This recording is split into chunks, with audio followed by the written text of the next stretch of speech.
You ask Tiger to solve. This deals with linear equations with one unknown. The final result is a equals 2/7. Let's solve it step by step. Simplify the expression. Expand the parentheses. Simplify the arithmetic. Expand the parentheses.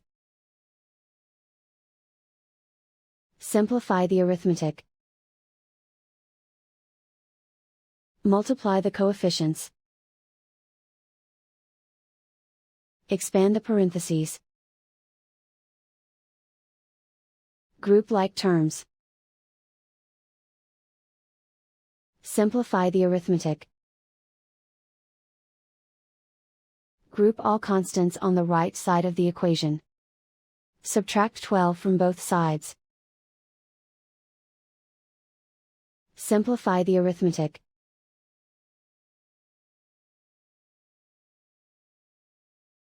Isolate the a. Divide both sides by -42. Cancel out the negatives. Simplify the fraction. Cancel out the negatives. Find the greatest common factor of the numerator and denominator. Factor out and cancel the greatest common factor.